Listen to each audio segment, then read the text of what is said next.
Everyone and welcome back to हरमाया classes. हमने पिछले लेक्चर में सरकारी बजट के घटक के अंतर्गत बजटीय प्राप्तियों के बारे में पढ़ा था और इस लेक्चर में हम बजटीय व्यय के बारे में पढ़ेंगे। बजटीय व्यय दो प्रकार के होते हैं, सरकारी बजट के व्यय। ये दो प्रकार के होते हैं, जैसे हमारी प्राप्तियां दो प्रकार की थी वैसे ही हमारे व्यय दो प्रकार के होते हैं। पहला होता है राजस्व व्यय और दूसरा होता है पूंजीगत व्यय। सबसे पहले हम देखते हैं पूंजीगत व्यय क्या होता है। पूंजीगत व्यय होता है जिससे सरकार की या तो देयता कम होती है या फिर सरकार की परिसंपत्ति बढ़ती है।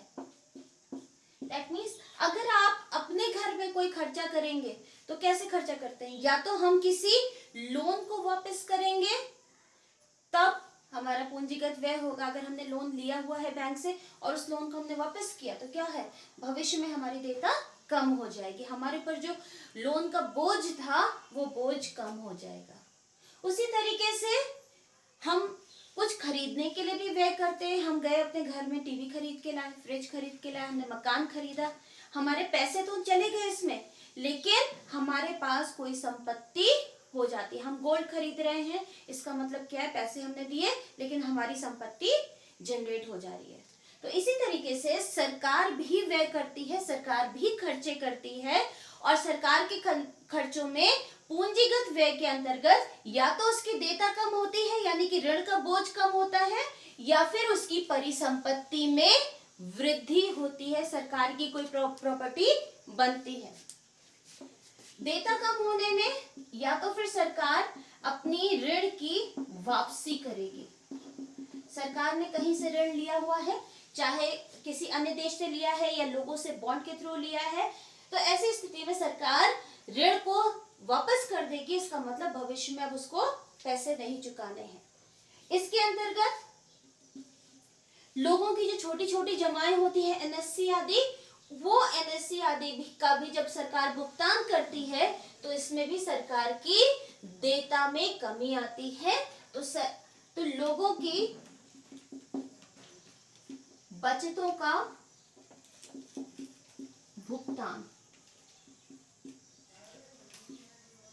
तो इससे सरकार के भविष्य में जो पैसा वापस करने की देयता होती है उसमें कमी आती है। दूसरी ओर परिसंपत्ति में वृद्धि होती है। सरकार ने कोई मशीन खरीदी, कोई बिल्डिंग बनाई है। सरकार ने अभी देखिए राफेल के अंतर्गत कुछ एयरक्राफ्ट, फाइटर एयरक्राफ्ट खरीदे हैं, तो इसके अंतर्गत क्या है, सरकार की एक संपत्ति बन गई। जैसे सरकार ने डिफेंस के लिए अगर हेलीकॉप्टर्स खरीदे या मेट्रो ट्रेन के अंतर्गत उसने मेट्रो कोचेस खरीदे हैं, बुलेट ट्रेन के अंतर्गत अब बुलेट ट्रेन को खरीदेगी, तो ऐसी स्थिति में सरकार की परिसंपत्ति का निर्माण हो रहा है।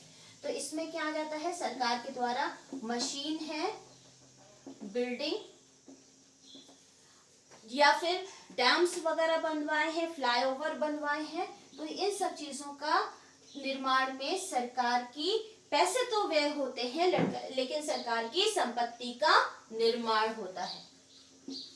उसी तरीके से सरकार अगर किसी को ऋण देती है तो यहाँ पे सरकार क्या करती है, यूनियन टेरिटरीज को ऋण देती है, सरकार राज्यों को ऋण देती है, सरकार अन्य देशों को ऋण देती है। तो जब सरकार ऋण देगी तो इसका मतलब सरकार को उस ऋण पर ब्याज की भी प्राप्ति होगी। इसका मतलब इस ऋण से सरकार कहीं ना कहीं मुद्रा को अर्न करेगी, मुद्रा सृजित करेगी। तो ऐसी स्थिति में ये भी सरकार की परिसंपत्ति में वृद्धि माना जाता है। तो पूंजीगत व्यय कब होते हैं, जब सरकार के हाथ से पैसा गया लेकिन या तो सरकार की देयता में कमी हुई या परिसंपत्ति में वृद्धि हुई। पूंजीगत व्यय कभी कभी होने वाले व्यय होते हैं, ये निरंतर या बार बार होने वाले व्यय नहीं होते, नॉन रिकरिंग होते हैं, तो ये कभी कभी होने वाले व्यय होते हैं। दैट मीन्स रोज हम जाके विमान नहीं खरीद रहे हैं रक्षा के लिए, या फिर रोज हम कोई फ्लाईओवर सरकार नहीं बना रही है, तो ये जब आवश्यकता होती है तभी इस तरीके के व्यय किए जाते हैं। या रोज ऋण नहीं दे रही है, ना ही रोज ऋण की वापसी कर रही है।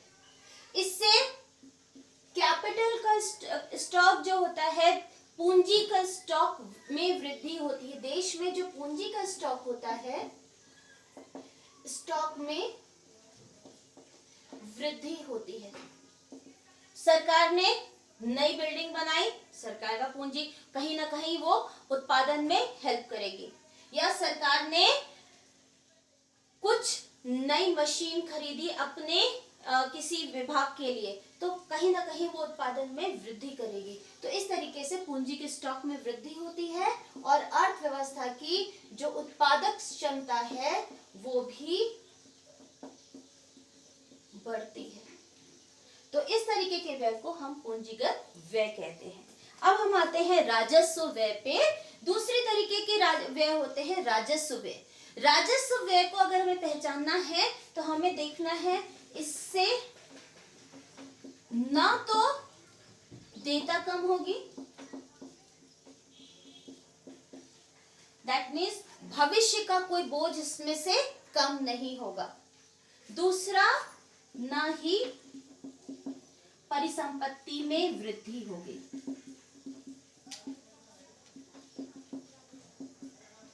तो अगर आपको आइडेंटिफाई करना है कि ये राजस्व व्यय है कि पूंजीगत व्यय है, तो हमें सिर्फ इतना देखना है, क्या इससे भविष्य में जो पैसा दिया जा रहा है, भविष्य का कोई बोझ कम हो रहा है? नहीं हो रहा, तो देयता पे कोई प्रभाव नहीं पड़ रहा। दूसरी तरफ हम देखेंगे सरकार की परिसंपत्ति बढ़ रही है क्या? अगर वो परिसंपत्ति भी नहीं बढ़ रही है, यानी कि ना तो देयता पे कोई प्रभाव पड़ रहा है, ना ही परिसंपत्ति पर कोई प्रभाव पड़ रहा है, ना देयता कम हो रही है, ना परिसंपत्ति बढ़ रही है, इन दैट केस वो वाला व्यय हमारा राजस्व व्यय होगा। राजस्व व्यय सरकार के रिकरिंग व्यय होते हैं, यानी कि बार बार होने वाले व्यय होते हैं, बार होने वाले व्यय होते हैं, जिसको हम बोलेंगे जो निरंतर रोजमर्रा के किसके लिए यूज करती है सरकार? इसको रोजमर्रा के खर्चे के लिए। सरकार जो normal functioning of the country होता है, देश के संचालन के लिए सरकार अनेक विभागों को चलाती है।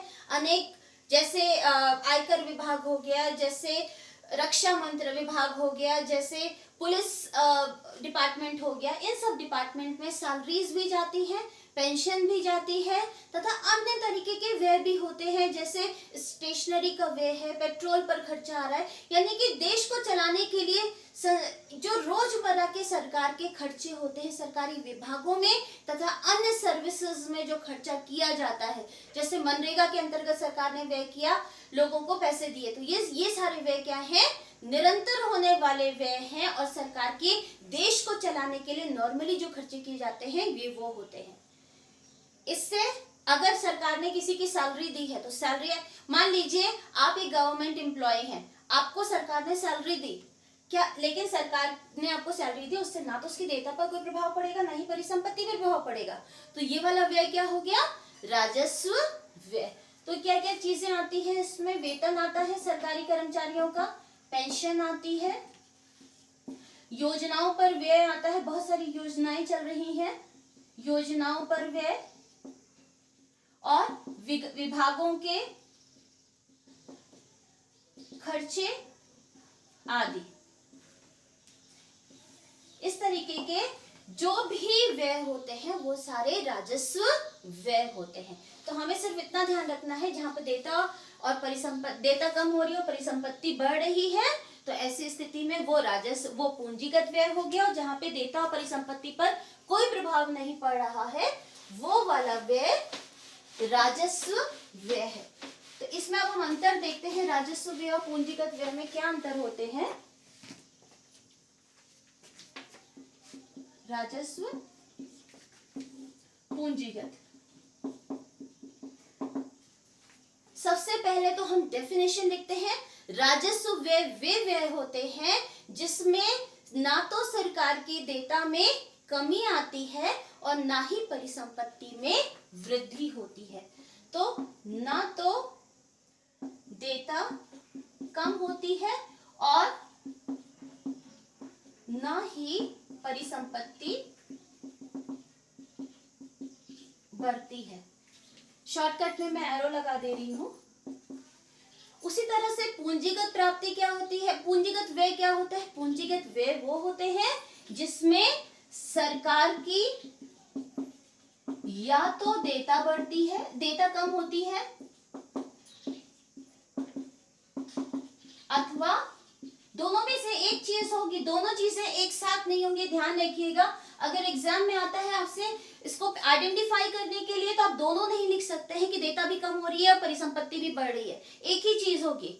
अगर ऋण की वापसी की है, इसका मतलब देयता कम हुई है, या फिर अगर कोई संपत्ति खरीदी है तो परिसंपत्ति बढ़ी। दोनों चीजें एक साथ नहीं होती, इसलिए यहाँ पे अथवा लगाया जाता है। सरकार की या तो देयता कम होती है अथवा परिसंपत्ति बढ़ती है।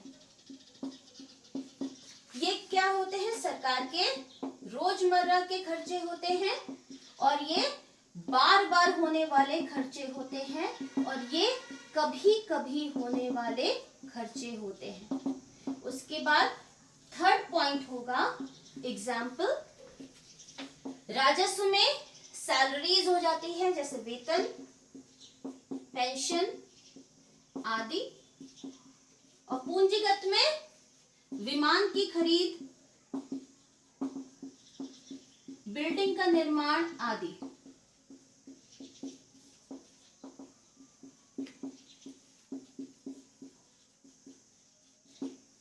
तो ये थे हमारे बजट, सरकारी बजट के घटक, जिसके अंतर्गत पूंजीगत बजट होता है और राजस्व बजट होता है। और राजस्व बजट और पूंजीगत बजट दोनों में ही सरकार के आय यानी प्राप्ति और व्यय का लेखा जोखा होता है।